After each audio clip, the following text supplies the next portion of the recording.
I've got to see my parents. I've got to see my parents. Ladies and gentlemen, the drama king and queen of Connecticut.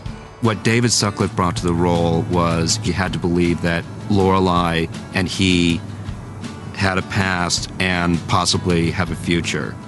And he totally sold that. You're that guy who crashed his new Porsche 2 hours after his parents gave it to him for his 16th birthday. And you were the girl in the Pinky Tuscadero t-shirt sitting right next to me. Horrified. Think again. A lot of people ask me, is it really hard to talk that fast? And the answer is yes. It's very hard to talk that fast. My father's probably only hit another man in college wearing boxing gloves and one of those Fred Mertz Golden Gloves pullover sweaters. Fred Mertz?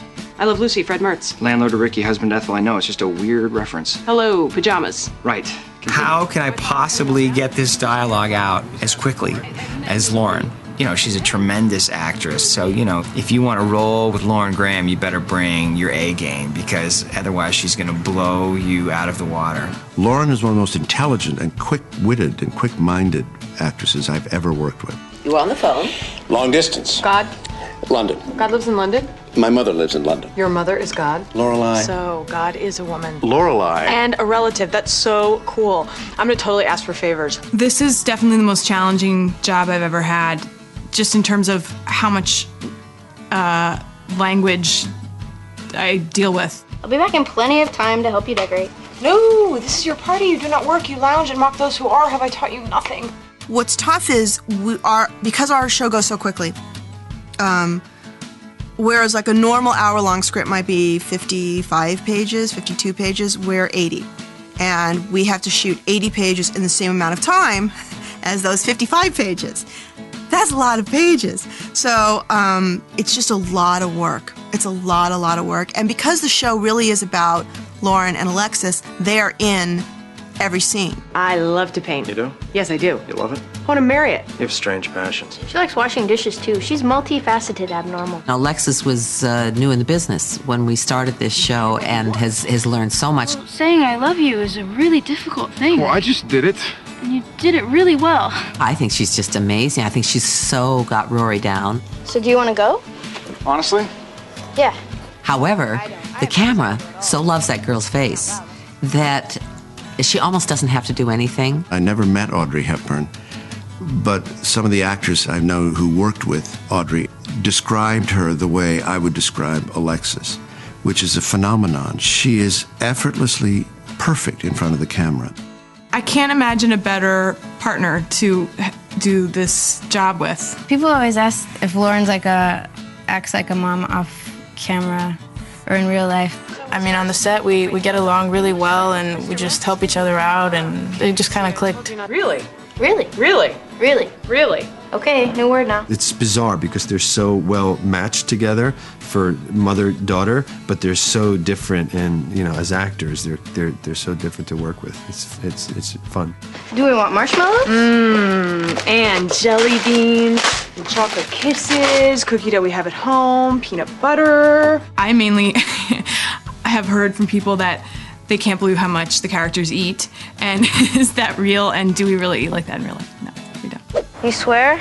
On the life of the lead singer of Blur? On the soul of Nico. I think part of the success of the show is in the way in which it presents a little bit of a puzzle. It's not designed so that everyone gets everything.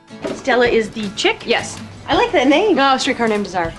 Vivian Lee or Jessica Tandy? Hello, Tandy. Of course. Continue. They'll throw, you know, a pop culture young person's reference along with some obscure historical reference with a literary reference. I think Edith Wharton would have been proud and busy taking notes. It's an educated person's dream to watch that show, just to see if they can figure out who that is, what that reference means, because we sit there and the table reads and we all look at each other and go, huh?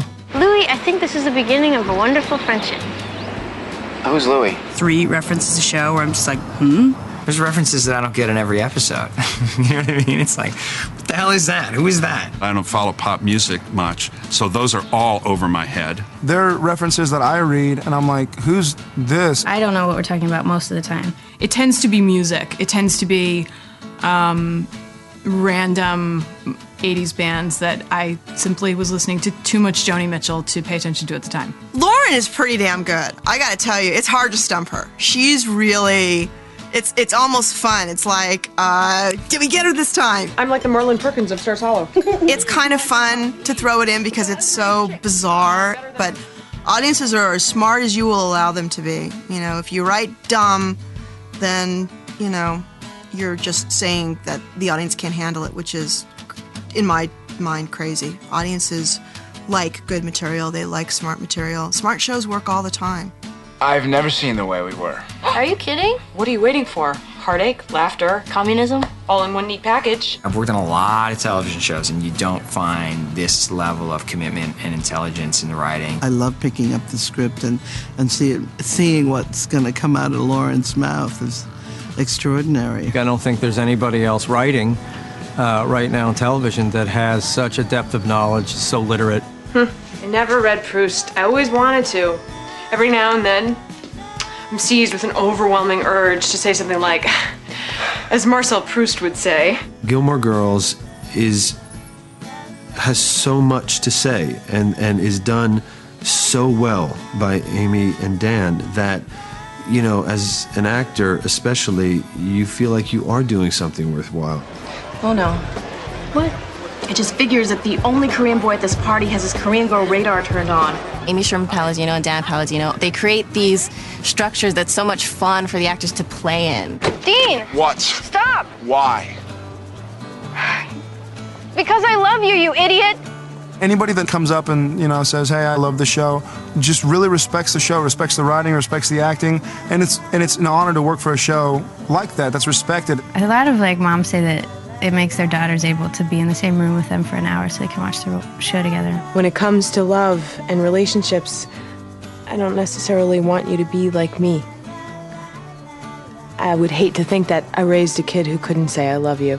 I think it is the best character I've ever played. Let's face it, I've peaked. This is it. It's all downhill from here after this show because it's in to be able to create a show that they let you do what you want to do. They let you write what you want to write. They let you put your crazy references in. To be able to work with really top-notch actors, it's, you know, you never have once. Happens once. It's all over. Seriously, really. It's just me under a bus after this.